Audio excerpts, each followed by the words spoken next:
חברנו ויקיר המכון, פרופסור זוהר שגב, חבר בחוג לתולדות ישראל באוניברסיטת חיפה.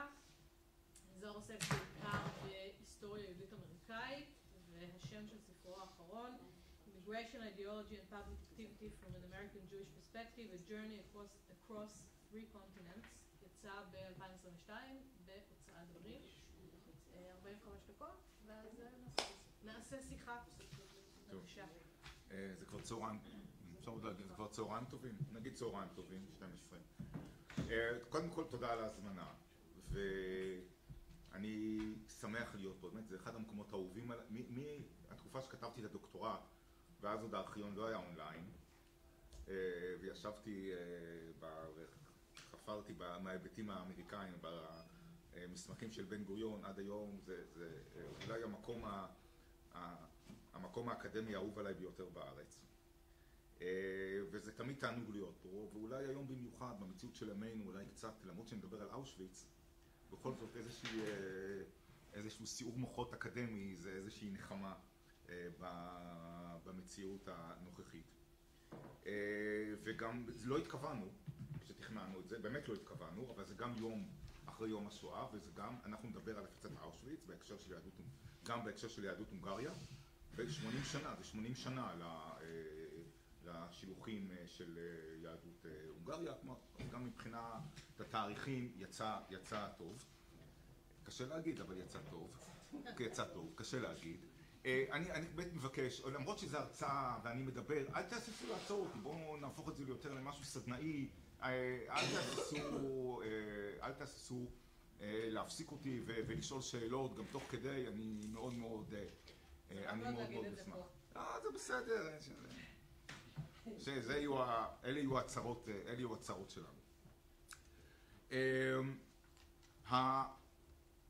ההרצאה שלי מבוססת על דברים שהתחלתי, רק אמרתי כמה אני שמח להיות פה.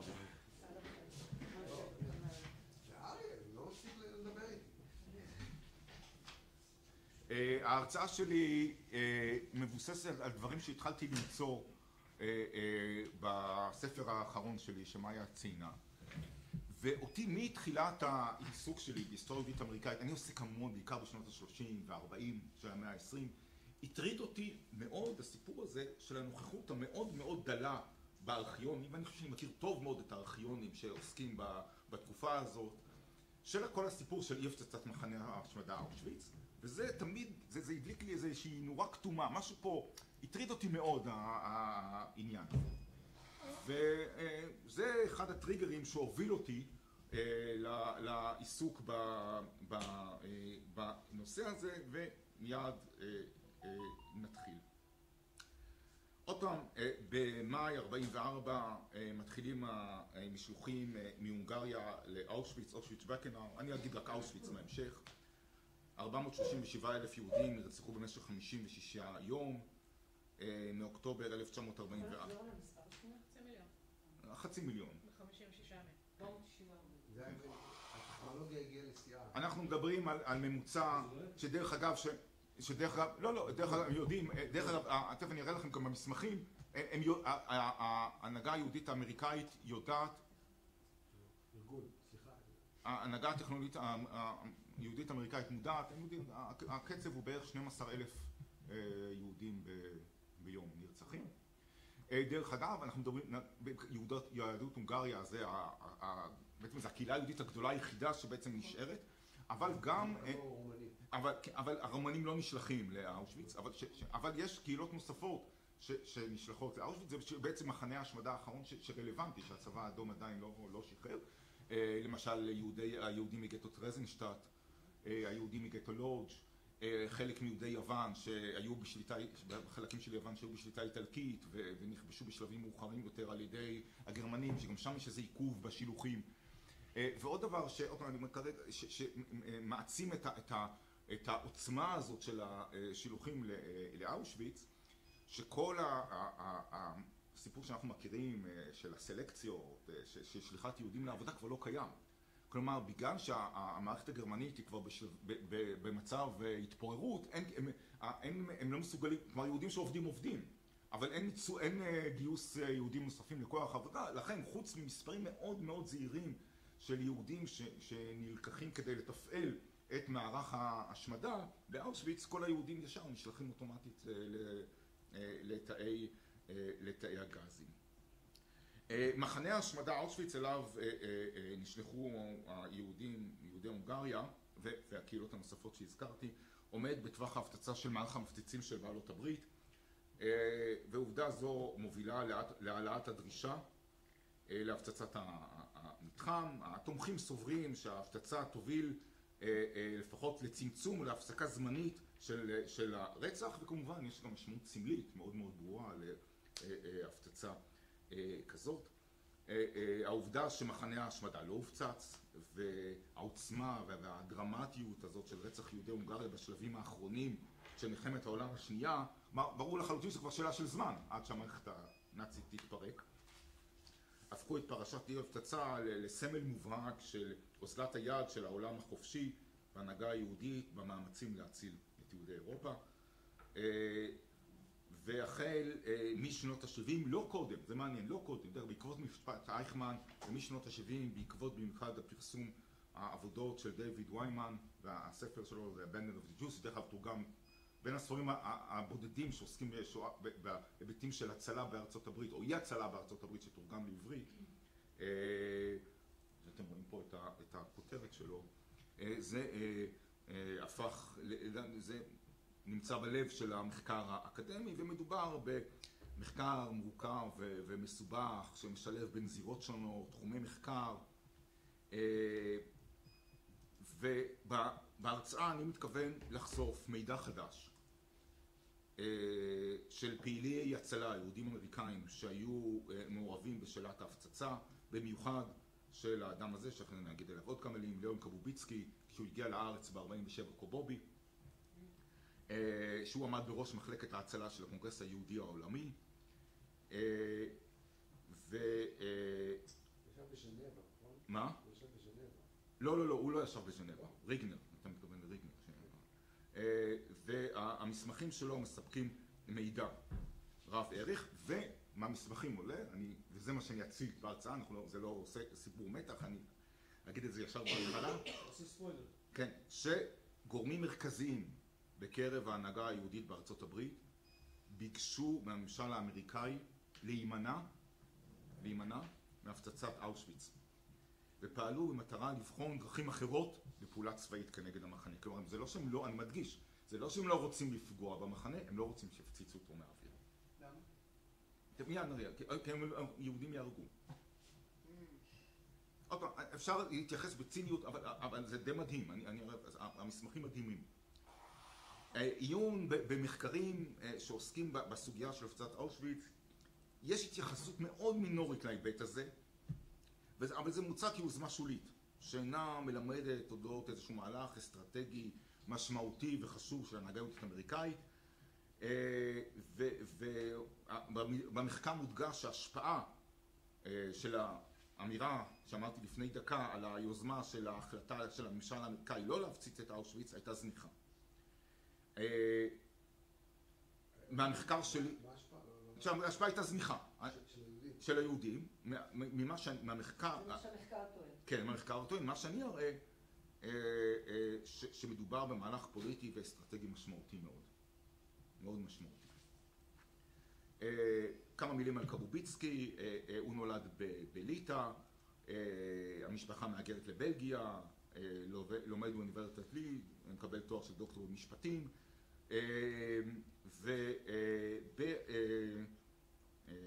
החל ב-1939 הוא מהגר לארצות הברית. יש פה עוד תופעה ששכבה מאוד מאוד דקיקה של פעילי ציבור יהודים אירופאים, יש להם את מערך הקשרים בארצות הברית שמאפשר להם את הכניסה לארצות הברית. ברור לחלוטין שלרוב המכריע של יהודי אירופה האופציה הזאת כמובן לא הייתה קיימת. הספר שלי שמוזכר בהתחלה עוסק בדיוק בקבוצה הזאת שגם מעניין שרבים מהם, כולל כמו המסלול של קבוביצקי, עם הקמת המדינה מהגרים לישראל. הם לא נשארים בארצות הברית, אלא הם מהגרים לישראל. קבוביצקי בארץ הוא בהתחלה בשירות החוץ, הוא שגריר בצ'כוסלובקיה, הוא הופך להיות פרסונה נון גרטה בצ'כוסלובקיה, אחרי זה שגריר בארגנטינה, ואולי התפקיד המשמעותי שלו בעיצוב של זיכרון השואה הוא יושב ראש השני של יד ושם. ויש לו חשיבות מאוד מאוד גדולה בעיצוב של המוסד, ואז הוא כבר קובובי, לא... מה? עכשיו עושים סטודנט. כן, מה? כן, כן, בארץ זה קובובי.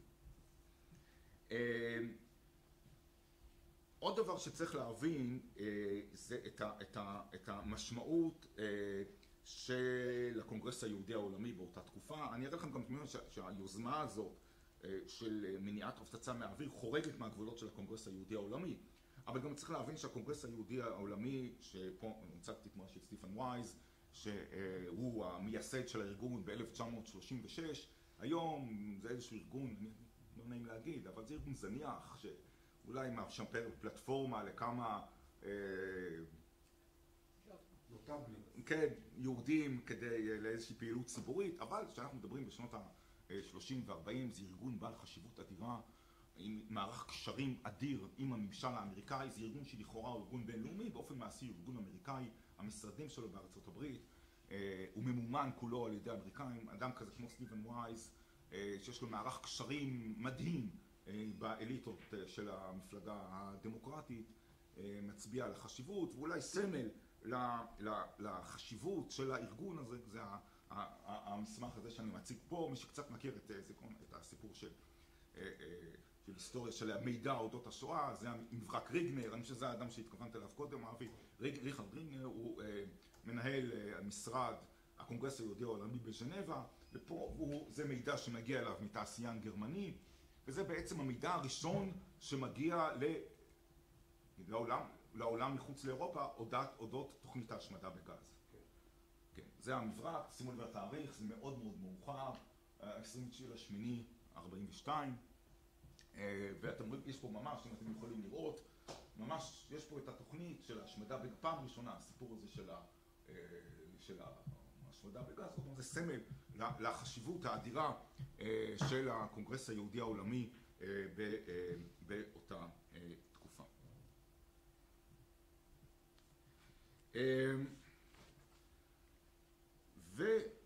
ואני אציג בפניכם עכשיו כמה מסמכים. עוד פעם, דרך אגב, יש על הקונגרס היהודי העולמי יש הרבה מאוד ביקורת, הוא כן עשה בשואה, לא עשה בשואה. זה ספר קודם שלי, הארכיון שלו הוא מדהים לגבי מה שנעשה, למה יש את הדימוי הזה שלא נעשה כלום, זה עוד פעם דבר שאפשר לדבר עליו בסמינר נוסף. עוד פעם, מחנה ההשמדה עומד בטווח ההפצצה של מערך המפציצים של בעלות הברית, ובמיוחד של זרוע האוויר ה-15, הטייסת ה-15 של ארצות הברית, שמערך מטרות ההפצצה שלה עומד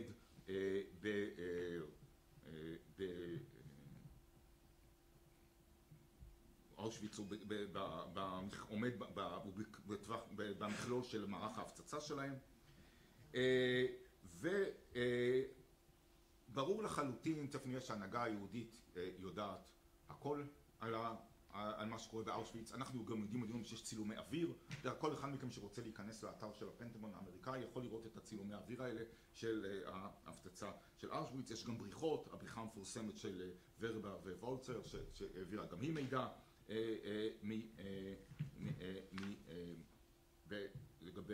לגבי אושוויץ.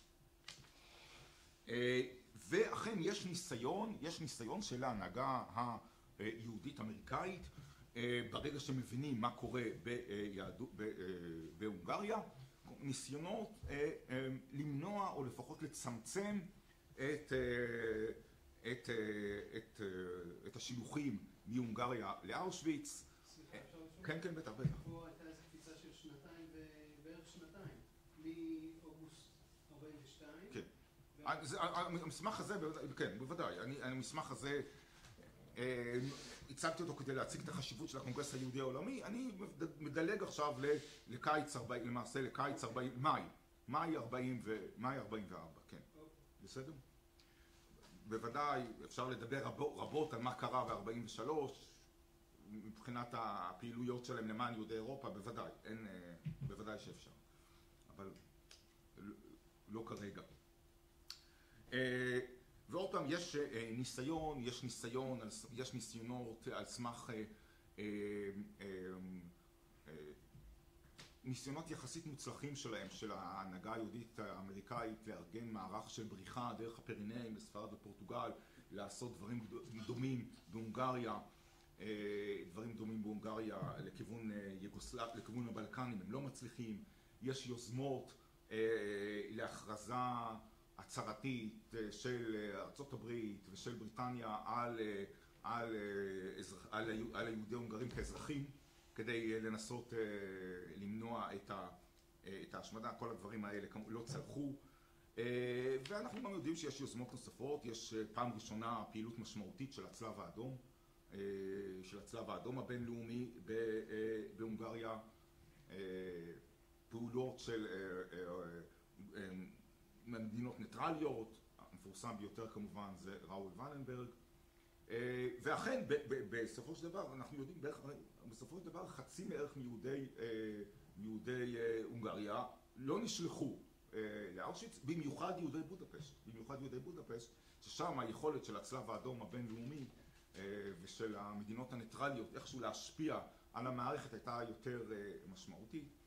עוד פעם, דרך אגב, בסוגריים, אחד הקשיים הגדולים ביותר שעומד בפני ארגוני ההצלה היהודים האמריקאים עד 44, עד קיץ 44, זה חוסר נכונות של הצלב האדום הבינלאומי לאיזשהו שיתוף פעולה מינימלי למען... אני לא רוצה להגיד שום, אבל זו מכשלה מאוד מאוד גדולה שעומדת בפני הפעילות של ארגוני ההצלה היהודים. ולאור זה מתעצמת במרחב הציבורי הדרישה להפצצת המחנה, כי גם האפשרויות האחרות נכשלו. ואני אציג לכם עכשיו מכתב שכתב קבוביצקי מיודענו ליושב ראש ועד הפליטים. ועד הפליטים זה גוף שמוקם בינואר 44, זה agency, זה סוכנות של הממשל האמריקאי, הוא מוקם על ידי רוזוולט, והוא בעצם אמור לרכז את כל פעולות ההצלה למען היהודים. השם הוא ועד הפליטים, אבל זה שם קוד.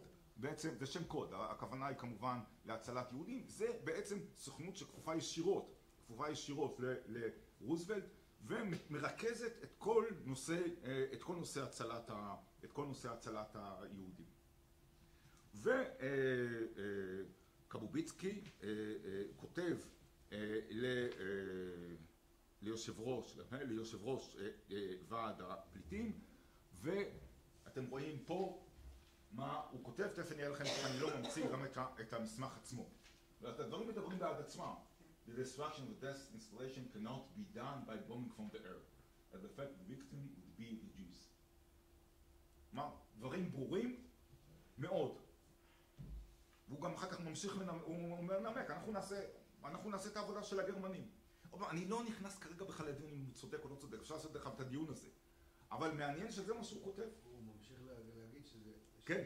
שהטענה תהיה שלא הגרמנים הרגו אותם... אנחנו עשינו את העבודה של הגרמנים. ותכף תראו את המכתב עצמו, זה המכתב עצמו, שתראו שאני לא ממציא. האדום הוא כמובן שלי, ההדגשה היא במקור. ככה המכתב נמצא בארכיון.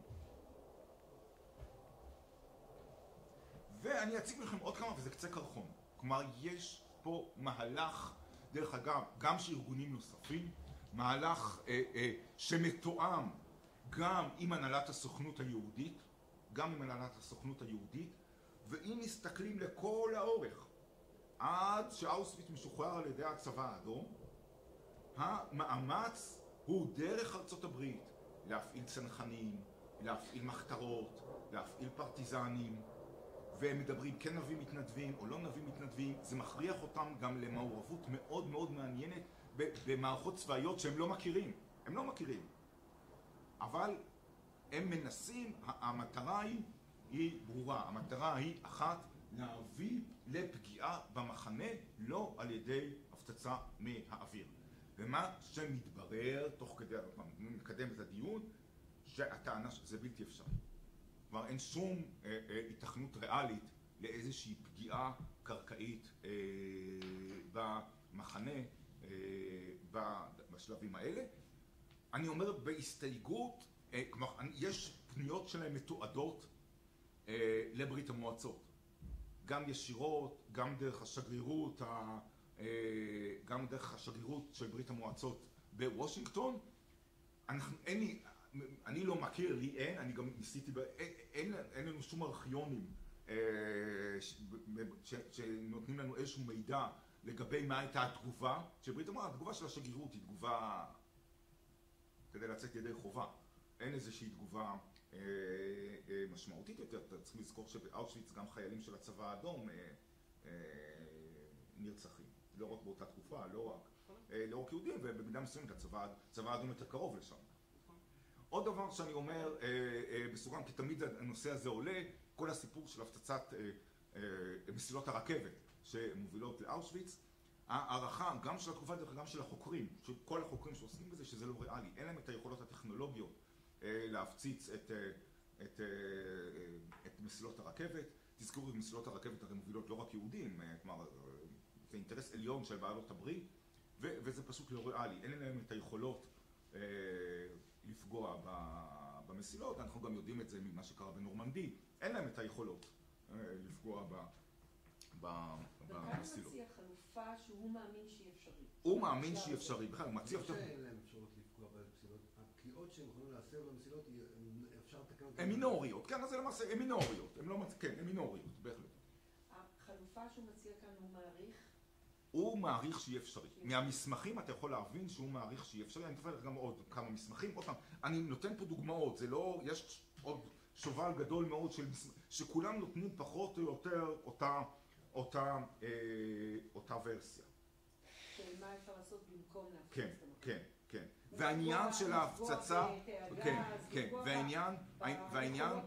כן, והעניין של ההפצצה לא עולה.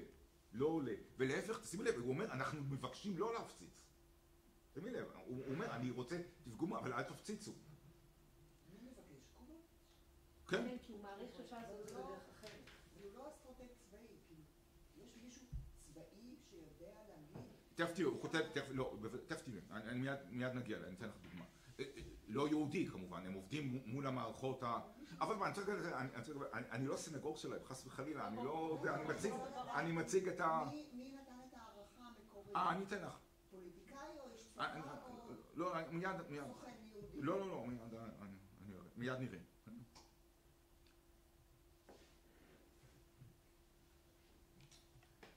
טוב, תראו למשל פה, יש עוד דוגמאות, כל מיני דוגמאות שהוא מדבר, הנה פה למשל, מכתב נוסף, ה-30 באוגוסט, ותפתרו את התגובה. פה הפעם המכתב הוא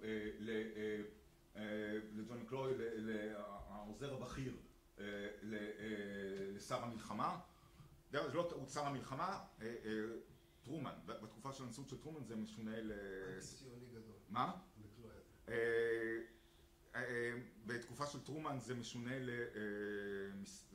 למשרד ההגנה, פה זה עדיין שר המלחמה, זה Secretary of War. ועוד פעם הוא אומר בצורה, מה מצב עם הזמן? בסדר, יש לך עוד 20 דקות. והוא אומר פה בצורה ברורה, והוא אומר עוד פעם, הוא אומר, we didn't ask for the destruction of the death installation by bombing from the earth. כלומר, אני רוצה שזה יעשה, either by Soviet paratroopers or by the Polish underground. More recently, we're suggesting that the paratroopers should be members of the Allied forces who will be volunteers for the task. כלומר, תראו, הוא נותן ספקטרום של אפשרויות, איך הוא חושב, עוד פעם, כל מי שנגיד איך אנחנו מדברים פה אחרי הכישלון של המרד של המחתרת הפולנית בוורשה, שכנראה גם אם הם היו רוצים לעשות את זה, מה שלא בטוח, ויש להם דרך מערך לחצים מאוד, הם מפעילים מערך לחצים מאוד גדול על הממשלה הפולנית הגולה, מאוד משמעותי, הארגונים היהודים האמריקאים, שגם אם היו רוצים, לא בטוח שהם מסוגלים אחרי הכישלון של אחרי הכישלון של כן, כן, אחרי הכישלון. עוד פעם, אתם יכולים לראות את המסמך, עוד פעם, האדום שלי, ההדגשה במקור. ההדגשה במקור. כלום, רק מרד ורשה היה באוגוסט, כן, בסדר, אבל בסדר, אנחנו מדברים פה על 30 באוגוסט. זה היה 1 ביולי או שאני התבלבל? אוקיי, בסדר, אוקיי.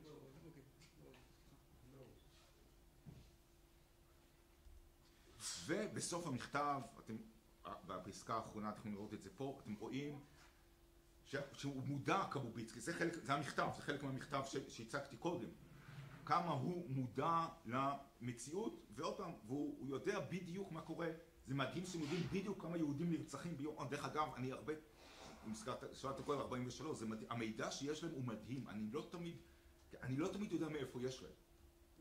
אבל אתם מבינים, הם יודעים ברמה של כמה יהודים נשלחים באקציות מגטו ורשה כל יום, הם יודעים, לפעמים הם יודעים את השמות של קציני האס-אס שעומדים בפתח של תאי הגזים, הם יודעים הכל. אני לא יודע, לא תמיד אני יודע איך, לפעמים יש, אבל אתה רואה במסמכים שהם יודעים, אתה רואה שהם אומרים את זה. זה די מדהים. אז בואו אומרים, עוד פעם, אתם יודעים שהוא יודע, הוא לא מנומס, הוא יודע בדיוק מה קורה, והוא דורג, זה המכתב, הוא אומר. Magnus population is being exterminated in the death camp at the rate of 12,000 a day in camps of within alone. I'm afraid history failed to understand. מה הוא אומר בפירוש? מה קורה? ודרך כלל המחקר... by the destruction. כן, כן.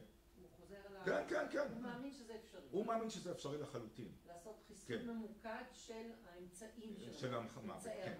ועוד פעם הרעיון, עוד פעם, הוא אומר את זה בצורה ברורה, הדברים עוד פעם מדברים בעצמם, הוא אומר, the gas chamber, עוד פעם, the bath, הוא אומר, הוא יודעים הכל.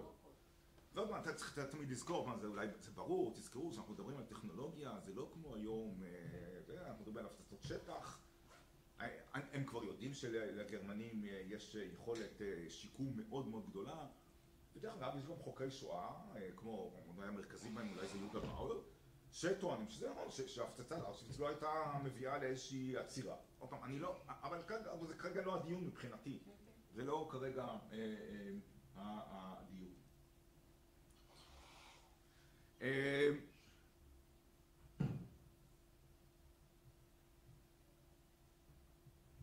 והוא כותב, ועונה לו, אתם רואים פה, שמקלור עונה לו, הוא אומר, הנה, the use of conventional troopers, the use to refer in your letter, הוא אומר, זה עניין של the theater commander, של מפקד הזירה, ואם בכלל זה אפשרי, זה לא אפשרי, ואנחנו בוחנים, כלומר, זה נמצא בצינורות של הממשל האמריקאי, תכף אני אראה לכם בסוף דבר, טוב, אני אחזיק אתכם קצת במתח. הוא אומר, הדברים האלה נמצאים על סדר היום, והם דנים, ואם זה יהיה אפשרי, אנחנו נבצע. אני מופתעת, בגלל שאמרת שאתה מותר להפריע. כן, כן, לא, זה לא מפריע לי. אז אני אגיד לכם למה אני מופתעת. אני מופתעת מזה שהוא אומר שההחלטה של סוגיה שהיא די דרמטית, היא באחריות המפקד השטח. לא, אתה קומנדר, זה מפקד הזירה. כלומר, אם הוא בוחן, זה כמו, הוא אומר שאם זה אפשר, לא, הם צריכים לראות, הוא צריך, אם אני מבין נכון את המערכת הצבאית שם, המפקד, אם בכלל הדבר הזה, עם ההפעלה הזאת של הכוחות המיוחדים הזאת, היא בכלל דבר שאפשרי. כן, ועוד פעם, כנראה, כל הנתונים אומרים שהדבר הזה כנראה בלתי אפשרי. תכף אני אראה לכם, עוד פעם, זה המכתב תגובה של, תשימו לב, הוא נשלח ממש כמה ימים אחרי, ב3 בספטמבר, הוא נשלח, התגובה היא מיידית לפנייה של קבוביצקי. הדברים האלה נמצאים גם בישיבות כלליות של הקונגרס היהודי העולמי. הנה זה למשל פרוטוקול של ישיבה ב-17 לעשירי של כמה ועדות, הוועדה המייעצת לענייני יהודים וועדת ההצלה ב-17 לעשירי 44, וקבוביצקי מדווח, ועוד פעם, we have said to whom it may concern, history will never understand. ושאנחנו צריכים להפציץ ואף אחד לא פוגע ואין שום אפשרות אחרת. הפניות הן לא רק לגורמים בתוך ארצות הברית. יש פה פנייה, הפנייה הזאת שאני אציג אותה פה היא לשגרירות של הממשלה הצ'כוסלובקית הגדולה בוושינגטון. זה לאחר שפנייה קודמת ליאן מסריק נענתה בשלילה, והם לא מתייאשים, הם פונים עוד פעם. ואז הוא אומר, The German war machine shows many signs of weaknesses. כלומר, המציאות משתנית, הם נחלשים. ודברים שלא היינו יכולים לעשות קודם, אולי כן אפשר לעשות עכשיו. עוד פעם, הדברים יכולים אולי עכשיו להשתנות, ואתם מבקשים, they will be grateful to the Hungarian government if it would give instruction to its underground forces fighting along the Hungarian border, but especially those fighting in the subcontinent in Russia, to do the following. והוא אומר להם, ואחר כך מה הוא בעצם מבקש את הפגיעה, גם בפגיעה במחנות, ובמחנות עצמם, ובהמשך הוא מבקש גם פגיעה בפסי הרכבת, ותראו, וממש הוא נותן, עוד פעם, זה האדום הוא שלי, הוא נותן רשימה של מסילות הרכבת, של קווי הרכבת שהוא מבקש לפגוע.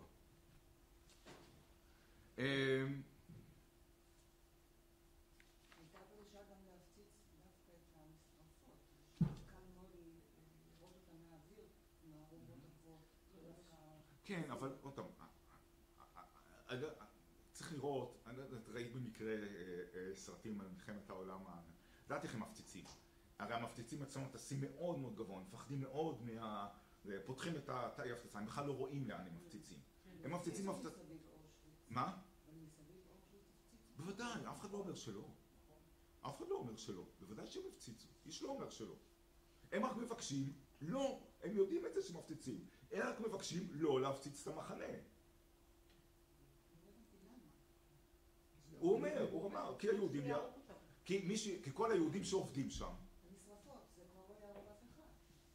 יש כמה יהודים ממנו זה לא כמה. זה לא טילים מונחים. אני לא רוצה כרגע להתווכח עם, דרך אגב, טוב תכף נגיד, דרך אגב, הם מסכימים, בוא נגיד, מדובר באלפים רבים שנמצאים שם במערך העבודה, שבוודאי אם תהיה הפצצה, ימותו. אבל הראית לנו את המסמך כדי להדהד טוב יותר את הדברים שלנו, שבו הם מודעים כבר הרבה זמן לזה ש12,000 אנשים ביום. מניין, אפשר לשאול, מניין היומרה האסטרטגית, אולי כמו שהיום נשמעים כל מיני אסטרטגיים שיש להם פתרונות לכל מיני בעיות, את זה תעשה, את זה אל תעשה. עוד פעם, אני לא, תראה, זה עניין לדיון, בוודאי, מה שאני כרגע מציג, שזה ברור שיש פה יוזמה, מה? לא, הוא אומר אומץ, לפעמים יש טיפשות, ודרך אגב, כוח היסטורי חזק מאוד. עכשיו אני רוצה רגע, לפני שרגע נחשוב רגע לדיון, לאיזה דיון היסטוריוגרפי, אני רוצה להראות לכם את המסמך הזה, אני מצטער שהוא פחות ברור, ותכף אני אגיד מה אנחנו רואים פה. עוד פעם, אחת השאלות שעולות תמיד בהקשר הזה, זה עד כמה זה השפיע. עד כמה, ואני, זה דרך אגב שעשיתי את המחקר הזה, ומה שתיארת ההרצאה עכשיו מופיעה במאמר ב-JQR, הפיתוח שלה, הדבר הזה לא היה בידי. זה מסמך שממש הוא חם לא, אי אפשר להגיד חם מהתנור. קר מהארכיון, מהשבועות האחרונים, ואני אסביר לכם במה מדובר. כי וכל מיני ניתן שנייה רקע, אחת השאלות, באמת עד כמה הדברים שהצגתי השפיעו על הממשל האמריקאי. אז נכון, שאני יכול מראש להגיד שיש מעורבות מאוד מאוד מאוד עצימה של הארגונים היהודים הגדולים, של הקונגרס היהודי העולמי, של הג'וינט, של הוועד היהודי האמריקאי, של ארגונים של התנועה האורתודוקסית, בפעילויות הצלה של הממשל האמריקאי. מאוד. הם מעורבים, המערכת היא מאוד מאוד מאוד מאוד מאוד משולבת. אין ספק בזה. בכל דבר אתה רואה את זה. בכל דבר. אבל נכון שזה למידה מתוך השערה, כלומר אני לא ראיתי. ומה שאנחנו רואים פה, זה מסמך מארכיון של גוף שנקרא הוועידה היהודית האמריקאית. ה-American Jewish Conference. הגוף הזה הוקם ב-43, בתחילת 43, ביוזמה של הנרי מונסקי, של נשיא ארגון בני ברית. וזה ארגון גג, ארגון אמברלה כזה, של כל הארגונים, 32 ארגונים יהודים גדולים. כל הארגונים היהודים הגדולים משתתפים בו. הוועד היהודי האמריקאי, American Jewish Committee, מכל מיני סיבות פוליטיות, משתתף, איך אני אגיד, בחצי כוח. הוא לא ממש משתתף, הוא משתתף בחצי כוח. הארגון הזה, משום מה, הארכיון שלו לא נחקר כמעט, זה ארכיון ענק. יש לו מערך שלם של ועדות שעובד מטפל גם בתקופת המלחמה וגם דרך אגב בהכנות לתקופה אחרי המלחמה. גם בהקשר האמריקאי, גם בהקשר הארץ ישראלי וגם בהקשר האירופאי. זה מרתק. יש הארגון הזה ועדת הצלה. דרך אגב, הפרויקט הבא שלי זה על הארגון הזה, כי זה ארגון מרתק, זה ארגון שהוא גם ארגון דמוקרטי, ואז אתה יכול, שהנציגים שלו הם נציגי קהילה, ואז אתה יכול לראות מה קורה בקהילה היהודית האמריקאית בתקופה הדרמטית הזאת, דבר שבדרך כלל כמעט אין לך, אין לך כמעט נתונים. אני היסטוריון של אליטות, אני עובד על מסמכים של אליטות, כי זה מה שיש לי. אבל פה אתה פעם ראשונה יכול לראות מה קורה בשטח. ופה יש, הארגון הזה, יש פה פרוטוקול של ישיבה של ועדת ההצלה המורחבת שלהם, ב10 באוגוסט 1944, אתם רואים סודי ביותר. זה ההתחלה, זה ההתחלה כדי שתראו פשוט את התאריך, ואחרי זה אני אראה לכם את ההמשך. ופה אתם רואים קבוביצקי שואל, מי שמשתתף בישיבה הזאת, אני אזוז כדי שתראו יותר טוב, מי שמשתתף בישיבה הזאת, מי שמוזמן אליה, זה יושב ראש ועד הפליטים. יהודאים שראינו בדיוק. ואז הוא אומר, Dr. Kabubitsky raised the question of the destruction, לא bombing, destruction of the Nazi extermination facilities. ואז מרפל אומר, this could not be, יש לו ספקות. למה? Because it has been objected by the Jewish organization.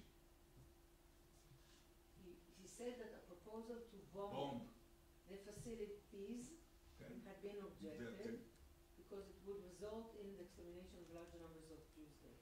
עכשיו ראינו שהוא לא שיקר. And the alternative, שזאת האלטרנטיבה לא ריאלית, was to send an underground דדדה. הוא בעצם בא ואומר, תראו, הנה, אני לא הולך להפציץ, כי אתם מתנגדים. אי אפשר להגיד רק את החצי משפט הזה, זה בהמשך. הם מתנגדים, אבל בתנאי שהם ישלחו כוח רגעי. נכון, אני אומר, אבל הם לא אומרים, הם אין בשום מקום, לא, צריך להדגיש. האנשים האלה מודעים למילה הכתובה, ומודעים למה שהם כותבים. הם לא כותבים בשום מקום. אם אתם לא יכולים לשלוח כוח רגלי, תפציצו. לא, אל תפציצו. אין בשום, לא, בפירוש. הם לא נותנים בכלל את האופציה של ההפצצה. פוסלים אותם. עכשיו, בוודאי, תחושות חוסר הנוחות. זה פרוטוקול של הישיבה, של ועדת ההצלה של הקונגרס, של ה-American Jewish Conference זה ממש, זה דבר שממש... זה היה יושב ראש ועד הפליטים. הוא בעצם הדמות הבכירה האמריקאית שמטפל בנושא הצלת יהודים. הוא אמר את זה, הם אמרו את זה על סמך איזשהו דוח צבאי, אל תפציצו כי אי אפשר להפציץ. הוא אומר שהארגונים היהודים ביקשו לא להפציץ. אנחנו ראינו שזה באמת נכון. הוא מגיב, תעשו, אני פשוט שמתי לב, הוא מגיב להצעה של קובוביצקי. הצעה של קובוביצקי צריך לשים לב לזה. The destruction of the Nazi extermination facilities. The destruction זה לא הפצצה, זה אלטרנטיבה. הוא אומר, אי אפשר. הוא יודע, כן. אי אפשר להפציץ, כן. הוא לא משקר, זה בא בפה. הוא אומר, עכשיו זה פרוטוקול. הוא אומר, קובוביצקי אומר, תחסלו... זה מה שבוא נגיד, זה הדבר שהיה חסר, כי אתה רואה, הממשל האמריקאי אומר, תראו, אתם אמרתם לא להפציץ. כן, אי אפשר, אני לא... כן, by the Jewish organization, כן, הוא אומר, אני לא, כן. הדברים פשוט מדברים בעד עצמם. כן, לא אופציה, אי אפשר. ומה עם התזה של הפצצת המסילות? אני אומר, עוד פעם, אי אפשר, אין להם את הטכנולוגיה. הוא אומר גם דברו עם הפולנים. מה? הוא אומר גם דברו כן, עם הפולנים. אי אפשר, דברו עם פולנים, תנסו. אי אפשר, דברו עם פולנים, אי אפשר. אמרנו שנייה, אין להם את הטכנולוגיה. אי אפשר. גם בנורמנדי, אחד הדברים שהם מפציצים, הרי בוא נגיד, יש פה בוודאי אנשים שיודעים את זה יותר טוב ממני. אחד הפחדים הגדולים שלי בפלישה לנורמנדי זה שיגיעו תגבורות. והם מפציצים בלי סוף, שיגיעו תגבורות של הדיוויזיות שריון הגרמניות. שהם יודעים שאין להם תשובה. והם מפציצים בלי הכרה, ואין איזה שום דבר. רק במקומות שיש שהרזיסטנס פוגע בצורה משמעותית, בתשתיות זה עובד. אם לא, הם לא מצליחים, וגם יודעים כבר שיש... מהאוויר לא צריך. אני אומר, מהאוויר, בוודאי, הפצצות מהאוויר, בוודאי. עכשיו, בואו רגע, רק שנייה נסגור ואז נפתח את הדיון, בסדר? קודם כל, התחושת חוסר נוחות הזאת שיש פה, קיימת גם, בוודאי גם אצל ההנהגה היהודית האמריקאית, ועוד זה ההנהגה היהודית, הייתי יכול להציג, יש גם מערך תקשורת ברוח דומה מאוד עם הנהלת הסוכנות. והצינור קשר הוא גרינבוים, שהוא יושב ראש ועד ההצלה. אגב, מה עמדתם? הם מקבלים. יש להם עמדה? הם מקבלים. אתה לא ראיתי... הם מקבלים את העמדה היהודית האמריקאית. הם לא מאתגרים אותה. הם מקבלים אותה. לא מאתגרים גורם? לא אומרים שום דבר. יש דיון על זה שאומרים שום דבר שהם מסתכלים על זה. יש מהם, הוא מקבלים, וזה, הוא לא אומר לא, תקשיבו, אני לא מקבל, תפציצו. זה ממש מחקר על תהליכי קבלת החלטות. כן, הם לא... עכשיו, בואו, שנייה, אני רק... עוד פעם, אני יכול להיות שהייתי צריך, אבל יש פה מערך שלם של התכתבויות עם ארץ ישראל, בהקשר... מול מי בארץ ישראל? גרינבוים בעיקר. עוד פעם, גרינבוים, הוא הדמות היה... שהם עובדים מולו. למרות שבספר שלו תמיד נוהג למיטב זיכרוני, הוא עושה הבחנה בין הגלוי והסמוי, נכון להבין? אתה זוכר את זה? הוא עושה הבחנה, זה הבחנת היסוד שלו. כאילו, מבחינתו של טוביה לפחות, המציעים שלו, אם אני זוכרת נכון, זה ממש היסטוריה אצלי, זה כאילו באבק להוציא לי מהראש כרגע, אבל אם אני זוכרת נכון, אז הוא טוען שזה היה מין כזה, שוועד ההצלה של גרינבוים היה סוג של חזית קדמית, ובעצם מאחורי הקלעים קראו... כן, אבל כל... גרינבוים לא היה הגורם הביצועי, אבל הם... האנשים שהופקדו על התוכניות ההצלה, אני חושב שהסמכות העיקרית שבדקה את זה, זה בן גוריון, קפלן ושרת. קפלן מכותב, בן גוריון לא ראיתי שמכותב להתכתבויות האלה בנוגע לאי הפצצה. את בן גוריון לא ראיתי מכותב. אוקיי. ושרת גם לא? שזה מעניין לא. קפלן כן. הוא קורא להם תרים מבורת, עכשיו, בשנת 59, קובוביצקי, אז כבר יושב ראש קובובי כבר, הוא אומר בעצרת, למשל, אני אתן דוגמה, בעצרת בהיכל התרבות, הוא מדבר גם על הסיפור של אי הפצצה, אני מצטט, ההיסטוריה צריכה להיכתב שכן הזמן אינו עומד ובני האדם לעולם יחיו. הנה מת באמריקה לפני שנה וחצי, אחד הגיבורים הנסתרים של אותה תקופה, הרב מיכאל דוד וייסנדל, רב חרדי מסלובקיה, מפעילי ההצלה הבולטים בתקופת השואה, אשר בדרכים נפלאות וסודיות ידע להרעיש במשך ימים רבים את התפוצות בארצות החופש. בין השאר קיבלנו ממנו בניו יורק בעיצומה של המלחמה תוכנית מדויקת של המחנה אושוויץ הוא דרש שבנות הברית יפציצו את תאי הגזים ואת הכבשנים כדי להפסיק לפחות לכמה שבועות, אולי לכמה חודשים את הרציחות המתמידות. הלכתי אז עם התוכנית אל הרוסים ואל האמריקנים. הרוסים אמרו שיענו לי, אך התשובה לא באה לעולם. האמריקנים ענו אחרי שיקול דעת שהם זקוקים מכל האווירוניים לצורכי המלחמה. וואלה, זה טוב, סיפור אחר לחלוטין. כן, סיפור אחר לחלוטין. כמובן, בכל הספקטרום של כל ההנהגה, אתה מוצא אותו מופע. מעבר לזה, המסמכים האלה שאתם ראיתם עכשיו, כשאני עבדתי על הארכיון של הקונגרס היהודי העולמי, הם לא בארכיון של הקונגרס היהודי העולמי, הם לא נמצאים שם. עכשיו, יכול להיות, אני מצאתי אותם בארכיון האישי של קבוביצקי. שנמצא איפה? ביד ושם. כן, יושב ראש יד ושם. ואצל נוספים, אריאל טרטרקובר, שהוא יושב ראש שאחר כך, שהיה יושב ראש, שזה עושה מסלול מאוד דומה, והוא היה אז יושב ראש ועדה, גם אחד מפעילי ההצלה הבולטים, ואחרי זה בעצם מגיע לה, הוא מחליף את רופין. הוא היסטוריון. כן, כן, כן. אז אותו, גם אצלו מוצאים כמה דברים. בארכיון של הקונגרס היהודי העולמי לא מצאתי כלום, וברור לחלוטין שקבוביצקי הוציא את המסמכים. עכשיו, אני לא יודע, אם הוא הוציא והוא הוציא שם עותק, או הוציא את הכל, אני לא יודע. עכשיו, גם יכול להיות מצב... הוא שמע על זה אצל עצמו, זה לא מסתיר. כן, אבל אצל עצמו, אתה יודע, זה אצל עצמך. אחר כך שאתה מת, כבר הכל משתנה. אני לא יודע, אבל אני אומר לך, העובדה, אני בארכיון של הקונגרס היהודי העולמי, שהכל היה צריך להיות שם, זה לא נמצא. יכול להיות, אני מסתכל כמו זה ארכיון ענק, יכול להיות שפספסתי. יכול להיות. אבל הוא מסודר, הוא מאורגן. הוא מאוד מסודר ומאורגן. הוא מאוד מסודר ומאורגן. הוא מאוד מסודר ומאורגן. כלומר, יש פה משמעות, וכמה שאנחנו צריכים להיות זהירים, ותמיד ללכת גם לארכיונים של דרגי הביניים, שיכולים לספק לנו הרבה מאוד מידע על מה שקורה.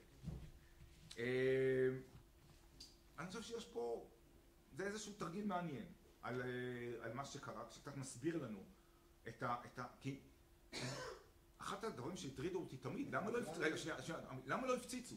אם זה כל כך פשוט וכל כך קל, ונקודת ההנחה שלי שהממשל האמריקאי של רוזוולט הוא לא אנטישמי, והם כן עושים מאמצים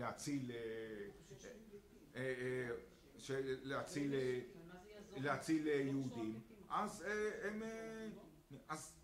למה לעזאזל לא הפציצו?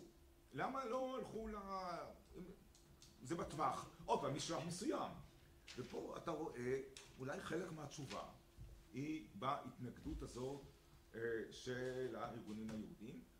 ועוד פעם, זה נכון, זה מאוד מעניין, זה תהליך קבלת החלטות, על איך דברים נתפסים בתקופה. ועוד פעם, אין ספק שלנו הרבה יותר נוח היום לבוא ולהגיד, תקשובו, הם עשו טעות פטאלית. אבל בטוח, אני משוכנע לחלוטין שהם חושבים שהם עשו בתקופת ההנהגה היהודית האמריקאית, בתקופת המלחמה, חושבים שהם עשו את הדברים הנכונים, שהם, ואתה גם שאכפת להם, זה לא שהם מתעלמים ממה שקורה בארצות, רק מנסים למצוא פתרון שהם לא מצליחים ליישם. דילמה נוראית. אנחנו חושבים שההחלטה פשוטה, לא, היא לא פשוטה, וגם צריך לזכור שהיום אתם יודעים, הרי רק באושוויץ עשו את המספר, קעקוע עם המספרים. יכול להיות שאם היו מפציצים, אלה שהיום בינינו, וניצולי שורדי השואה, יכול להיות שאם היו מפציצים, הם לא היו בינינו. כלומר, הדילמה פה היא דילמה...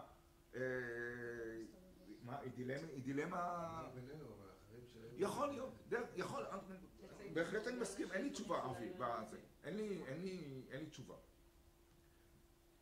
זהו. תודה רבה. תודה מרתקת. נתן, אורן ואבי, וניקח תשובות, ואז בסבב הבא כל אריה ואורנה. תודה רבה, מאוד נהניתי לקרוא את המאמר שלך,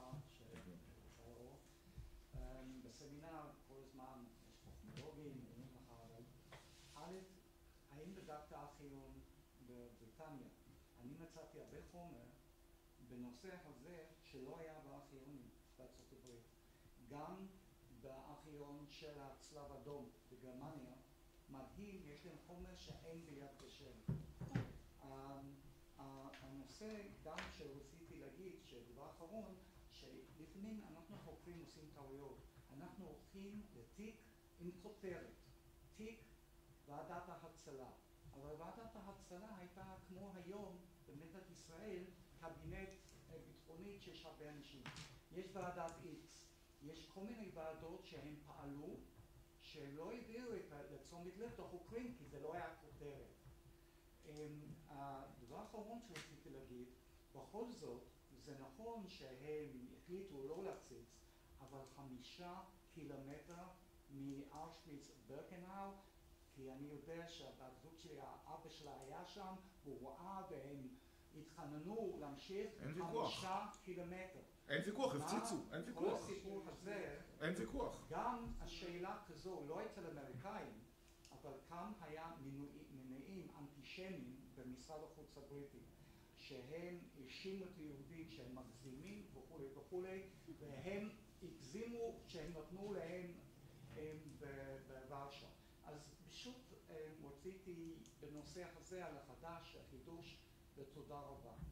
אני מסכים, גם המחקר שעוסק בארצות הברית, וגם מי שרלוונטי להפצצה זה פיקוד המפציצים האמריקאי. ובוודאי הסיפור הזה, בוודאי של צ'רצ'יל ושואת היהודים, והוא נכתב עליו הרבה מאוד, ובוודאי אתה בקיא בזה יותר ממני ויותר מרוב החוקרים. אבל מה שרלוונטי כרגע מבחינת מה שאנחנו דנים זה הסיפור האמריקאי, וגם מי שרלוונטי להפצצה זה מטוסים שהם תחת פיקוד אמריקאי.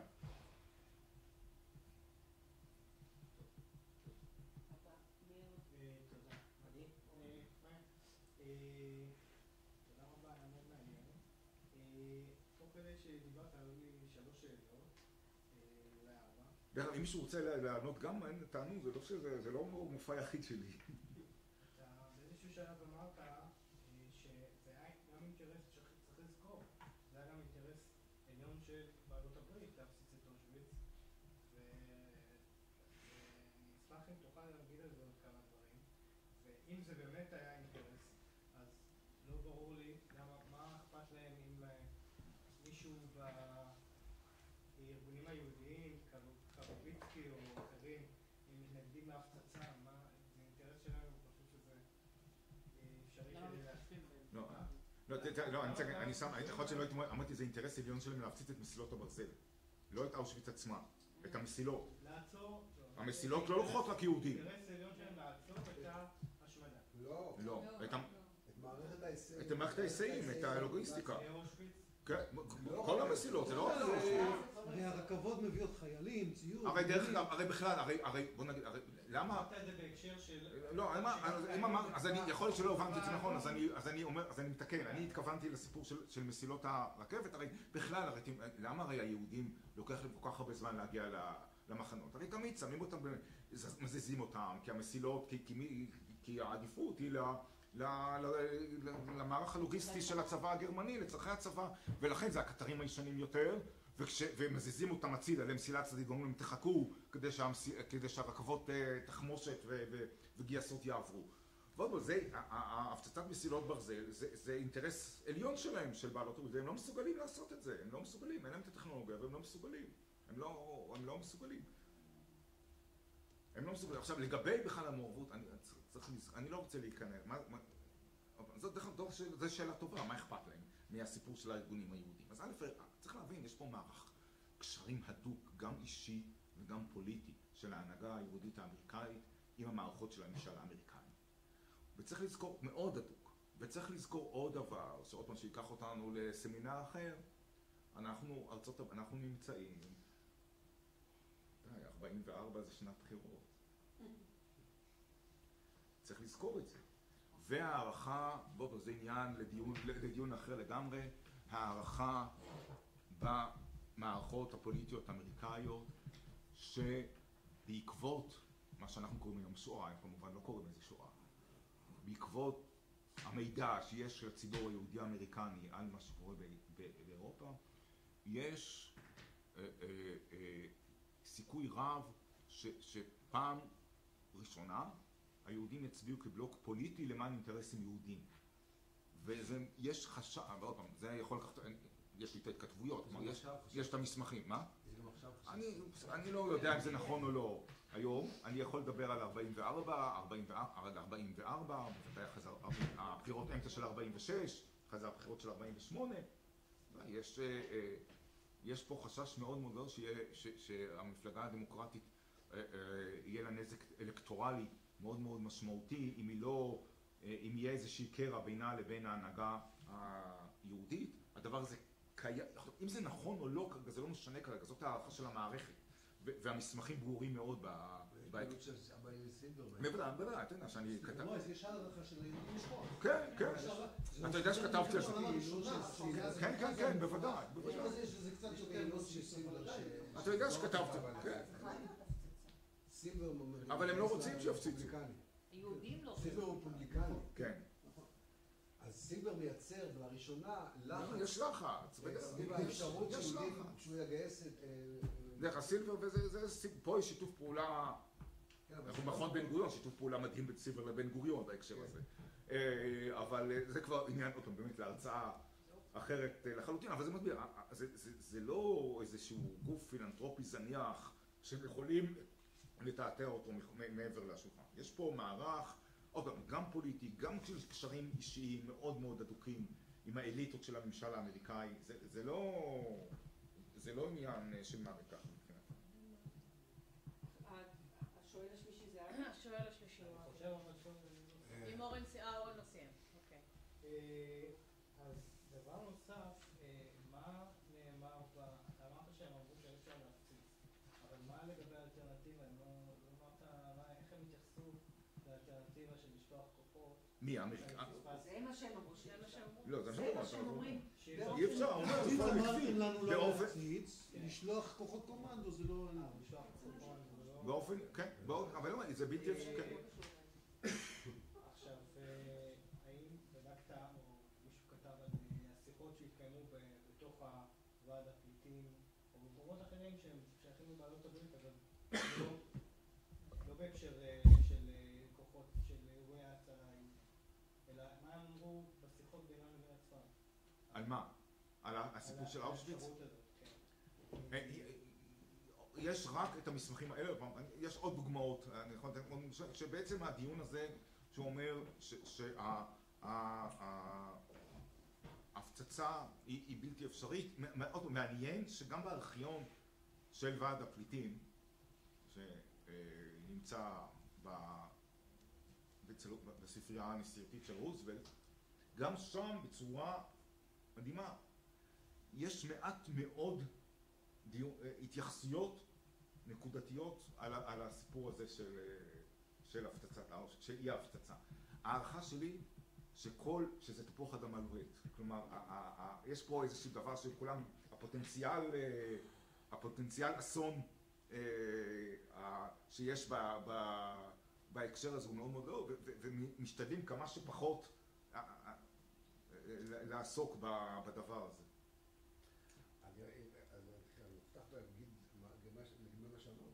מהניסיון שלי עם הארכיון בסוגיות שונות ומחלוקת, הארכיונים הם נתונים בסוגיות כאלה לניקוי. אנחנו יודעים היטב על המתנגדים להכרזת המדינה שניקו, רק לא ניקו מספיק טוב את הארכיונים מהעקבות שלהם.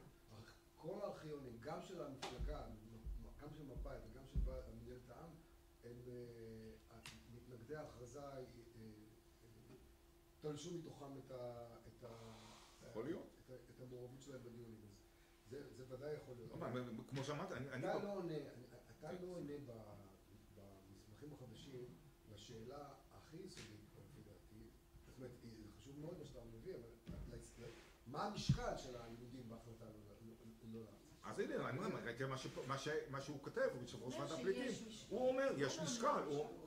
קשה למדוד פה, הוא אומר, יש משקל. זה שאתם מתנגדים, כן, של החלחול למערכות של הממשל האמריקאי.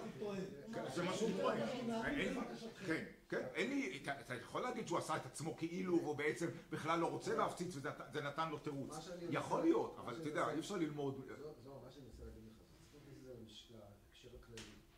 ההקשר הכללי הוא ההקשר של ועידת אביאן למשל. ההקשר של ההימנעות מקליטת פליטים יהודים. ההקשר, אם אתה רוצה, בצורה הכי קיצונית, זה של סנט לואיס שמגיע לשם ונדחית. כולנו מכירים את הסיפור המזעזע הזה. ועידת אביאן שהם לא הסכימו להגדיל בערב המשבר יהודי אירופה, לא הסכימו להגדיל בפסיק לפתוח צוהר בשערי הגירה. זאת אומרת, להגיד שהממשל הזה לא אנטישמי, לצאת מזה בתור הממשל הזה אולי לא אנטישמי, אני לא בטוח בזה. אבל הממשל הזה רגיש... רגע, תני לי להגיד, בלי לפני שקופצים להשם. הממשל הזה רגיש מאוד לסנטימנטים אנטישמיים שיש בארצות הברית. ואיך אני יודע את זה? אני זוכר את זה מהמחקרים, מהעובדה שהחשש הכבד של רוזוולט וגם של צ'רצ'יל מכך שהמלחמה תתואר כמלחמה יהודית, מלחמה למען היהודים או מלחמה בהנהגת היהודים. הרי התעמולה הנאצית זה הטענה שלו. אז להגיד, אי אפשר לפתור את הדבר הזה ולהגיד שהממשל לא אנטישמי. אני לא יודע איך קובעים כמה הממשל אנטישמי, ודאי לא אנטישמי כמו, אני יודע, ממשלת רומניה בתקופה הזאת, חלילה, אבל הממשלה... להביא בחשבון גם שאביאן זה 38, זה לא אותו דבר. רגע, אני רוצה רגע, אבי, תראה. 38 אין שואה, אבל יש יהודי אירופה כבר נסגרה עליהם המלכודת, אבל בוא נגיד, אבי, בוא נגיד כזה דבר. רגע, אני אומר, מביא את זה לא כדי להוסיף עכשיו קטגוריה על הממשלה האמריקאית, אני רק אומר שלהגיד, הממשל זה לא אנטישמי, זה נקודת המוצא שלי, ואז אני עכשיו בודק את העניינים, אני לא מקבל את זה. תראה, פרילינג במחקרים שלו מראה היטב שה-OSS מחבל בתוכניות הצבא. בחץ בערפל של פרילינג, אני אומר את זה, מה? רגע, שנייה. תן לי להשלים. מה? אתה רוצה... לא, תסיים. אני אומר שהממשל לא צריך להניח הנחות מהותניות פה, במרכאות, שהוא אנטישמי או לא אנטישמי. אין שום ספק שהוא פועל בחברה שלאנטישמיות יש בה מהלכים וזה משפיע עליו. כמו שהיהודים משפיעים עליו, גם האנטישמים משפיעים עליו. על הבדלנות הוא בוודאי השפיעו, עד פרל הארבור. חוקים כמו פורד וכולי, אנחנו יודעים מה היה בארצות הברית. אז מה שאני אומר הוא שאתה לא יכול לצאת מתוך הנחה מקדימה שאנחנו יודעים שהעמדה היהודית הזאת השפיעה מפני שכך וכך. זה לא, מפני עכשיו, זה נראה אחת שרציתי. נראה שנייה, לא אכפת למנהיגות, אבל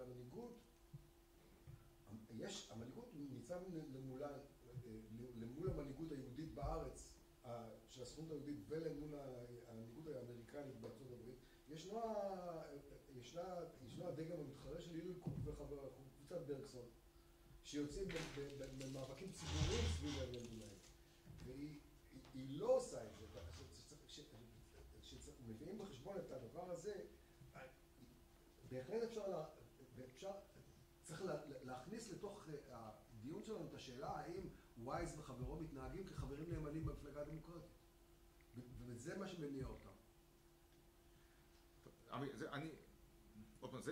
זה לוקח אותנו לכיוונים אחרים, אבל אני חייב להגיד שאני לא מסכים.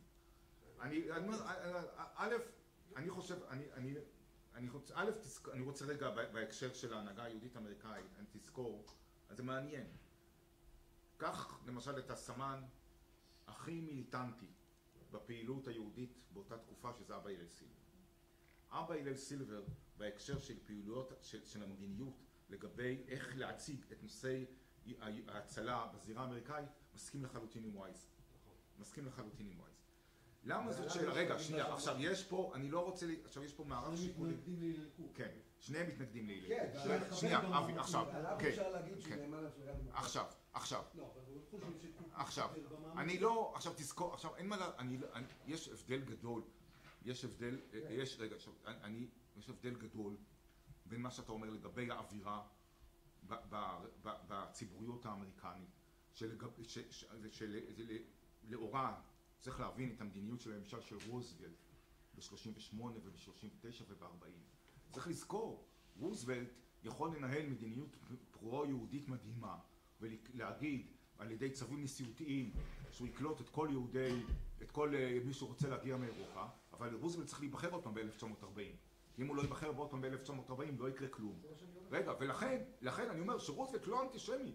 זה שיש מגמות בחברה האמריקאית שאם הוא רוצה להיבחר עוד פעם הוא חייב להתייחס אליהם, אין מה לעשות. עכשיו אני לא רוצה כרגע להיכנס לוויכוח הזה. אבל רגע, שנייה, אבי, אבל תזכור, צריך לזכור שמבחינת הממשל, מבחינת רוזוולט, הסיפור של סנט לואיס פתור. כי זה שפליטי סנט לואיס סידרו להם תוך כדי לחץ של הממשל האמריקאי להיכנס להולנד ולהיכנס לצרפת, אף אחד לא יכול לדעת ב-39 שהולנד, מה יהיה גורלה. אף אחד לא יכול לשער את הדבר הזה, או צרפת.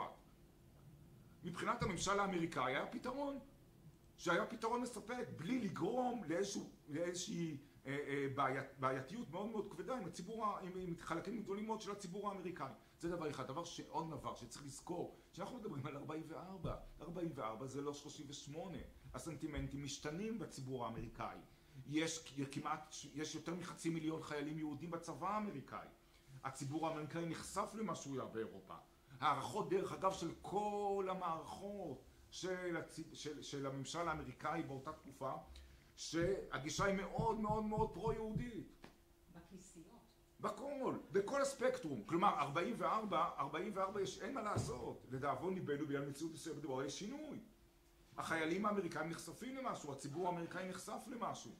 רגע, שנייה. לכן אני אומר שלבוא ולתת גזרה שווה בין מה שקורה ב-38 למה שקורה ב-44, זה לצייר את העניין בוואקום. כי הערכות, זה לא הערכות שלי, זה המסמכים שנמצאים בארצות הברית ב-44. כן, בואו נעשה עוד סבב. אפשר? חצי מילה. השאלה איננה אם הממשל של רוזוולט היה אנטישמי או לא, הוא לא היה אנטישמי. זאת לא השאלה. השאלה היא אם הוא עמד תחת לחצים אנטישמיים. עכשיו, זאת השאלה הכבדה, ונכון שיש הבדל בין 38 ל-44, אבל גם ב-44 יש נראה. אבל אריה, שאלה אחרת. רגע, אבל בואו נראה. פולה, ואז אריה, ואז אורנה. אני, ברשותכם, אני אגיד לך זוהר, עם איזה סקרנות אני נשארתי. זה מהדהד איזו שיחה שזוהר ואני התחלנו אתמול בעצם.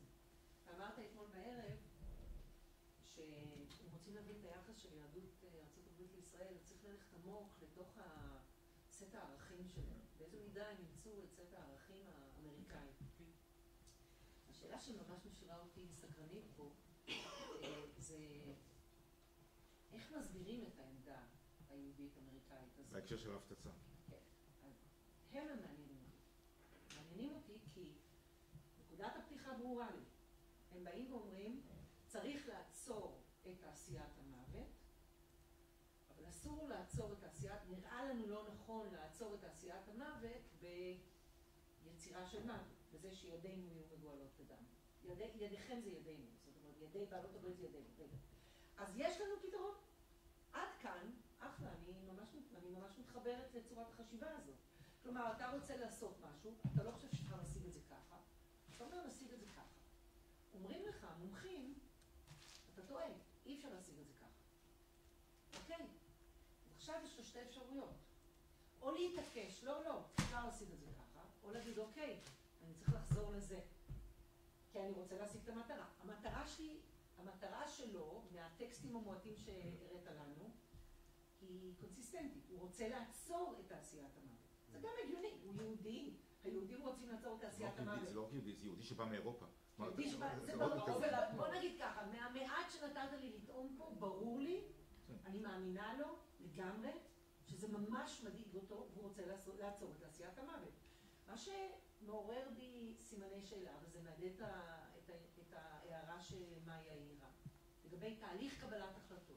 כשאומרים לך, אתה לא תצליח להשיג את המטרה שלך בדרך שאתה חושב שתצליח, והדרך שהמוצעת היא נראית לך נוראית. אז מה עומד בפני אותו אדם וחבריו? או לחשוב על אופציה ג', נכון? מאוד. מכיוון שככל הנראה אופציה ג' אין להם כנראה את הידע או את האסטרטגיה או את הם עובדה, הם לא מציעים אופציה ג' כי אז היית מספר לנו עליה. אז השאלה שמסקרנת אותי זה למה הם לא חוזרים לאופציה א'. האם אופציה א' עוברת תהליך של ליבוד? כי אני מנחשת, עכשיו אני עושה... אני אומרת ככה, משהו בולם אותם מלחזור לאופציה הזאת. וזה הולך למקום של ערכים. משהו בולם אותם מלהגיד, אוקיי, אז אם אי אפשר לעצור את תעשיית המוות בדרך שאנחנו אומרים, נעצור את תעשיית המוות על ידי זה שנגאל את ידינו בדם. וזה קו שהם לא מצליחים, הם לא מצליחים לעצור אותו. בדם יהודי. מה? בדם יהודי. בדם יהודי. אנחנו נהיה שותפים, אנחנו כאמריקאים, נהיה שותפים לרצח יהודים. אני אגיד עוד נהיה שותפים. נוהל חניבל. כן, נוהל חניבל. והם לא... דרך אגב, אני אגיד שנייה, בסוגריים, שנייה, טוב, אני אצליח שנייה, הם מודעים לזה שמי שיבצע את הפעולה, הצנחנים או הרבה, הגיוני מאוד, זה מעניין, יש שהם ימותו. זה הם מקבלים. זה הם מוכנים, זה בסדר. זה בסדר. מה שאני אומר, אז אני אומרת, אני מחזירה אותך, אני מניחה ששאלת את אחת השאלות האלה, אני אשמח לשמוע איך אתה מפרש את המחסום הזה שלהם? איך אתה מפרש את המחסום הזה? האם המחסום הזה בא ממקום, אני זורקת מחשבות שלי שהן כמובן מאוד אינטואיטיביות. האם זה מחסום שאומר, זה בא ממקום יהודי, יהודים לא יכולים להרוג יהודים או לא יכולים להיות שותפים, אנחנו לא יכולים להגיד לכם לעשות את זה כי... כמו שהוא אמר במסמך הראשון, האם זה בא ממקום יהודי? האם זה בא ממקום אמריקאי? אנחנו כאמריקאים לא רוצים להיות שותפים לזה שאחר כך יאשימו את האמריקאים והנאצים יעמדו באותו מקום במבחן ההיסטוריה. מאיפה בא המחסום הזה? אני בכל מקרה חושבת שזאת הטרגדיה הגדולה של הסיפור הזה, כי אני לא חושבת שמישהו, אני לא חושבת שאפשר בכלל לפקפק נקרא לזה, בדאגה העמוקה שלהם מפני זה שצריך לעצור את תעשיית המוות. אז עכשיו השאלה, באיזה מחיר אתה עוצר את תעשיית המוות? ובסוף אני רק אגיד שזה באמת מקרה קלאסי של דברים שרואים מכאן, רואים משם. אני רוצה רגע לנצל את הפררוגטיבה שלי כדי להתפרץ להערה של פולה, כי מה שרציתי להגיד הוא ממש מתיישב על זה. אני חושבת שזה case study לא פחות באמת פנומנלי למה שקוראים לו crisis leadership וקבלת החלטות במצבי קיצון, במצבי חירום ובמשברים. כי הדבר שאתה מתאר פה הוא כל הרכיבים שהם מתעסקים בהם, ופה יש לך איזה זיקוק של כולם, גם ברגע היסטורי כמובן מכריע, אבל גם מבחינת הפרמטרים. החל מהדבר שאתה אומר על המידע, מה הדבר שקורה במצבי קיצון שתמיד אומרים שהוא הופך את הכל לנורא קשה? שנכנס עכשיו בספטמבר 11 מטוס במידע. ועכשיו אתה צריך, זה דבר פתאומי, זה אירוע פתאומי, אתה צריך לקבל החלטה עכשיו, אתה לא יודע מה ההחלטות לטווח קצר, לטווח בינוני, לטווח ארוך, לפני שאתה בכלל מתחיל לזוז ונכנס עוד מטוס. ופה יש לך מידע, הסיפור הוא תשתית עובדתית, ופה אתה מתאר תשתית עובדתית, שהיא לא פחות מפנטסטית. אתה אומר שהם יודעים את זה ברזולוציה, של מי יושב שם, הם יודעים לעשות את המתמטיקה. הוא אומר 12,000 ביום, הוא אומר. אם הוא יודע להגיד 12,000 ביום, אז גם המתמטיקה doesn't add up, כי בסוף אתה יודע להגיד, אפשר להציל כך וכך יהודים, מחיר של כך וכך יהודים. ואם עושים את המתמטיקה, אז הפתרון הוא פתרון א', כמו שאיפה שהטישו של פולה היה בסוף. אז מבחינת מידע, יש לך פה אירוע שהוא פנטסטי. יש לך פרמטרים חיצוניים, כמו הבחירות שקורות בארצות הברית, שגם הם משפיעות.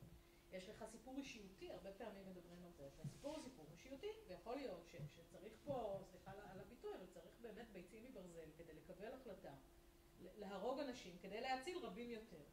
ויש פה הרבה מאוד פרמטרים שהם בעיניי, אני ממש במקומך הייתי חושבת על זה, זה case study מרהיב בעיניי להסתכל עליו.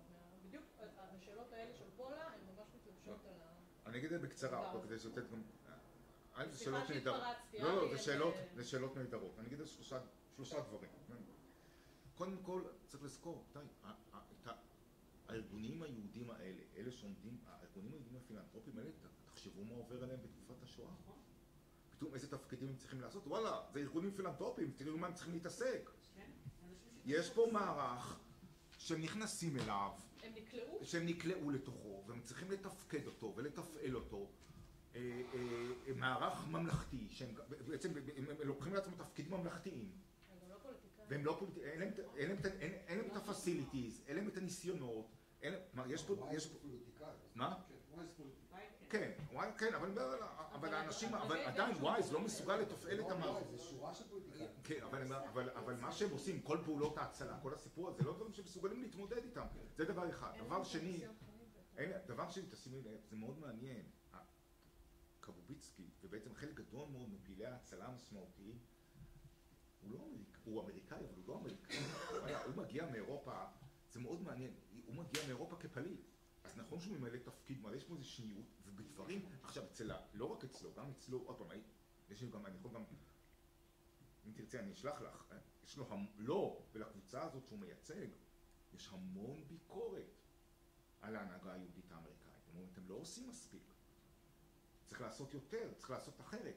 עכשיו, יש להם המון ניסיון, יש להם ידע, יש להם ידע של ספרות. הם אוצר בלום להנהגה היהודית האמריקאית, כי הם יכולים לתפעל את הדברים האלה, יש להם את היכולות האלה. ויש לו המון ביקורת. ויש לו גם הרבה יותר, עוד פעם, מהמסמוכים, עוד פעם, אני לא אגיד שלקרוביצקי אכפת יותר מווייז, אני לא אגיד כזה דבר, אבל אין ספק, תבינו, הם הגיעו מאירופה שנתיים קודם. לא, זה משהו אחר. ועדיין הם דוגלים בזה. זה דבר ראשון. דבר שלישי, תראי, יש גם חוקרי שואה. בוא נגיד, אני דיברתי על זה עם יהודה באואר. שהוא אומר, הם צדקו. כן. הוא אומר, הם צדקו. כשאני אומר, רוב, אז הוא אומר, רוב היהודים נרצחו על ידי הנאצים לא במחנות. הוא אומר, אנחנו גם יודעים כבר, והוא גם כתב על זה דרך אגב, כתגובה לוויימן, לדייוויד ויימן וזה, הוא אומר, מנסים בביאר. כן, הם אומרים, היו מפציצים, הם כבר יודעים שיש להם יכולות שיקום מאוד מהירות, לדאבון ליבם של בעלות הברית, לנאצים, לבעלות הברית, הם יודעים כבר, לדאבון לב, הם יודעים את זה שהנאצים משקמים את המערכות שלהם מאוד מהר. יפגעו בתאיגה הזו, לא יפגעו, יהרגו אלפי יהודים בהפצצות. אני אומר מה הוא אומר, אני לא אומר זו תשובה ממש טובה לשאלה על הפרספקטיבה הזאת של קרוביצקי שהוא אומר. לא, אז יכול להיות שהוא חשב ככה. כשהוא יודע כבר ימים ארוכים וחודשים ארוכים את הסיפור. אז אני אומר, שאין חלופה. אז הוא אומר, אז באואר אומר, הוא צודק. אבל הוא לא מנמק את זה ככה. לא, אז הוא אומר, אני לא יכול, נכון, אין לו את הניתוח, הוא לא מנתח את זה ככה. הוא לא אומר את זה ככה. אין לו את הניתוח הזה, עוד פעם, תזכור גם שהיכולות, תראו עוד פעם, כשאתה מסתכל, המערכות לחצים, המערכות לחצים, אני לא רוצה להיות סנגור של חס וחלילה, דרך אגב, עוד פעם, לא, זה בסדר, אנחנו מתייחסים לאנשים האלה באמפתיה, הם בסיטואציה, כאדם, אני אתן בסוגריים, שנייה, אני רק אגיד מילה, כאדם וכהיסטוריון, אני חושב שהיה צריך להפציץ, אני אומר את זה בסוגריים, אבל המערכות לחצים, תראו, המערכות לחצים שהאנשים האלה מתמודדים איתם, הן בלתי ניתנות לתיאור בשעים, בלתי ניתנות. אז אם כן הוא ניתח בזה, הוא לא ניתח, הם לא מסוגלים לעשות את זה. המערכות לחצים שהם עובדים מולם הם בלתי אפשריות. בלתי אפשריות. חברים, אריה ואז אורנה. רק שנייה, אבל זו שאלה של או שאני פספסתי, או שאתה הבאת על מה הם מסתמכים דוחות של אנשי צבא שאי אפשר. או שפספסתי. הנה הוא אומר, אבל הוא אומר, הוא כותב למגור, הוא אומר לו, מקלו אומר לו, אי אפשר. הוא אומר, אי אפשר. אנחנו לא יכולים, אי אפשר לעשות את זה. אנחנו לא מסוגל, אין לנו שום... זה לא דבר זה. לא, גם על הפצצה. הוא עונה לו הדרישה להפציץ. לחסל את הפסיליטי. את הפסיליטי, זאת אומרת, אי אפשר. אני לא יכול, אין לי את היכולת. על סמך מה? הוא מקבל את האינפורמציה ממערכות, אין לי את היכולת. אני לא יכול לעשות את זה. חברים, אריה ואז אורנה. שתי הערות מקדימות. א', הוא גם אומר, זה הקו הקבוע של הממשל האמריקאי.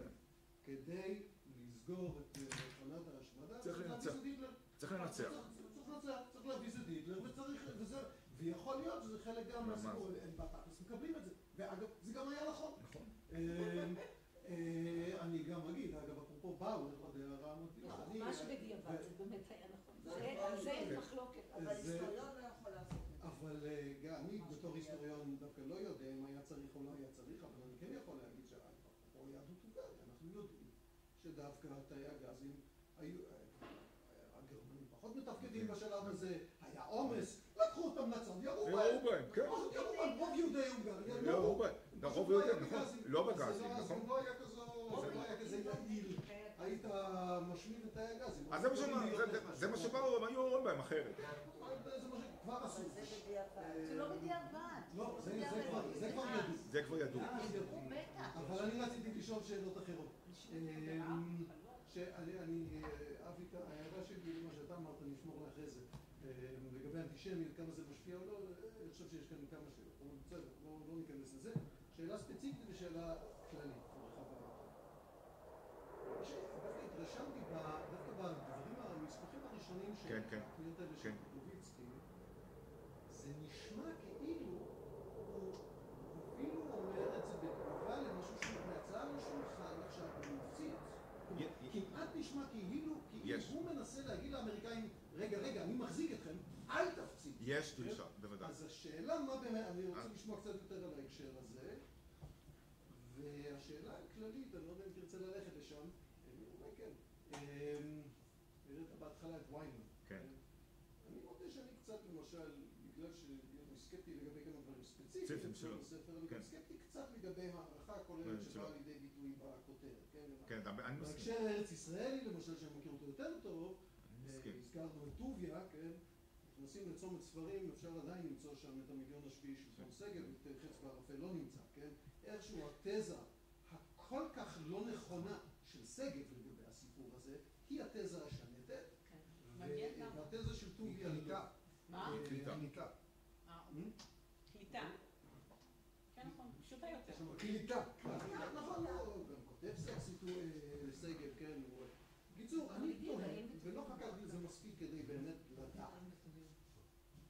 הסיפור הוא גם יותר מורכב ברצה, כאילו, אם באמת abandonment זה מילה נכונה, כאילו יש שם... אז אני אגיד שני דברים. קודם כל, עוד פעם, יכול להיות שהייתי צריך להציג את זה יותר בוודאי, הדברים נמצאים על השולחן. כלומר, עוד פעם, זה גם מעניין. ההנהגה היהודית האמריקאית, כשיעברו אליה, כשיגיעו דרישות מאירופה להפציץ, הם יעבירו את זה לממשל, הם לא יעצרו את זה אצלם, יש, אתה רואה את המסמוך, הם מעבירים, הם אומרים, הנה, אבל זה מעניין, הם מעבירים את זה לא כבקשה שלהם, אלא אומרים, הנה, תראה, X ו-Y באירופה מבקש. מי ביקש באירופה? יש גורמים באירופה שמבקשים. גורמים יהודים, בוודאי, זה קיים. כלומר, זה נמצא על השולחן, בוודאי.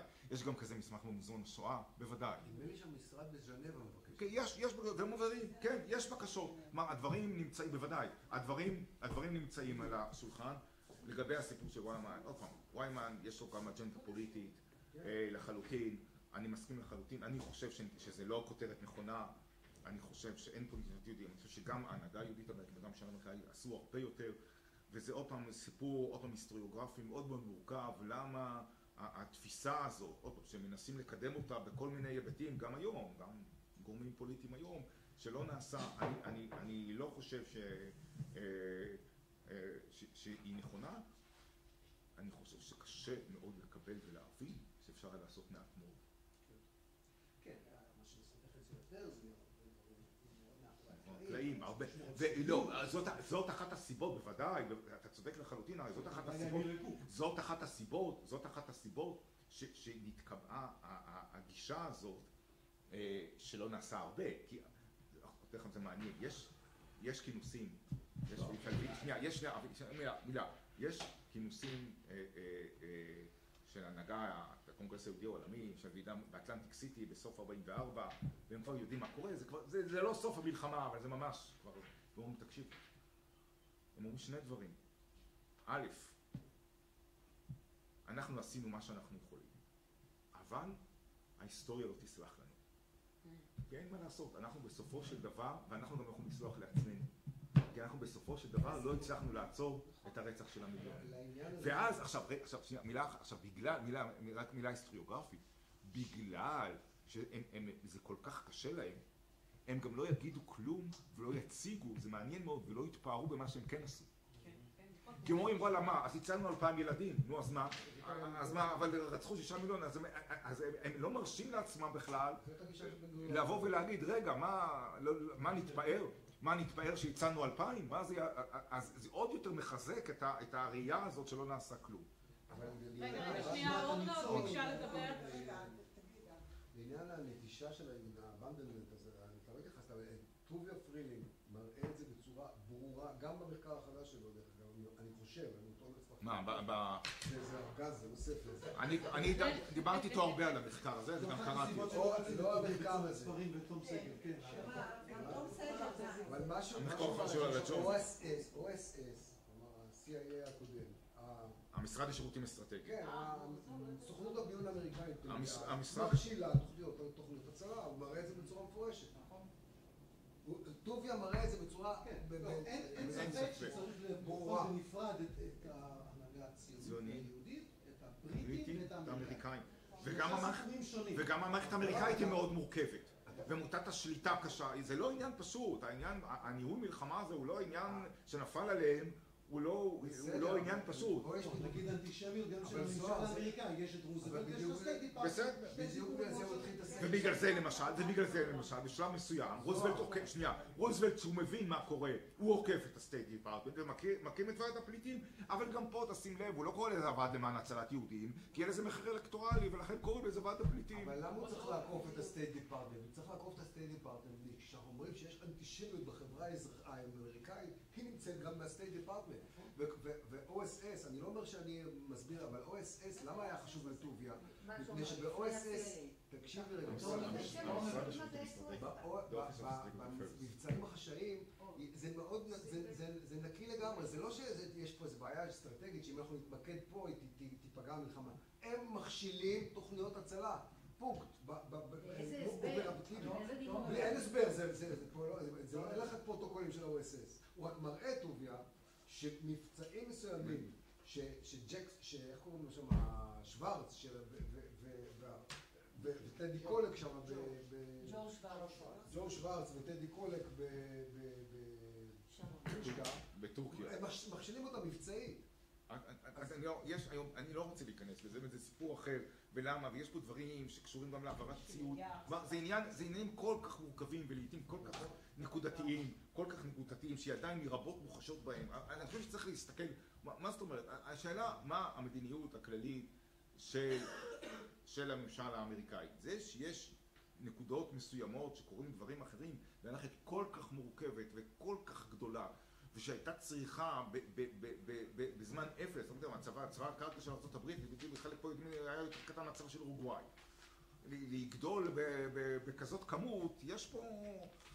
אבל אין גם ספק שלאורך המלחמה, ברגע שמגיע המידע על מה שקורה באירופה, יש שינוי דרמטי בחברה האמריקאית ובאליטות האמריקאיות לגבי היחס ליהודים. שינוי דרמטי. אבל עדיין אין שינוי ביחס לפליטים ולגל של פליטים.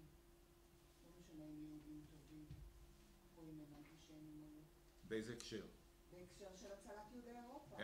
לאן ילכו הפליטים? אז תוך כדי המלחמה אין פליטים, אין שיפים, אף אחד לא יכול לצאת, אף אחד לא יכול... אין כמעט דבר. אחרי המלחמה, נכון, אין שינוי בחקיקה. עוד פעם, כי יש דברים שאי אפשר לעשות בארצות הברית, לא יעזור כלום. אם אתה רוצה להיבחר, אתה לא יכול לעשות. אבל אין מה לעשות, באופן מעשי, על ידי תקנות נשיאותיות, מאות אלפי עקורים נכנסו לארצות הברית. כלומר, הם לא שינו את החקיקה, אבל באופן מעשי, מאות אלפים, על ידי הגדרה בוא נגיד, פליטים, איחודי משפחות ופליטים פוליטיים, באופן מעשי, מאות אלפי עקורים. בוא נגיד ככה, מי שהיה עקור ורצה להיכנס לארצות הברית אחרי במחנות הגרים, יכול היה להיכנס. לא הייתה בעיה, יכול היה להיכנס. אין שינוי חקיקה, אבל באופן מעשי הוא יכול להיכנס.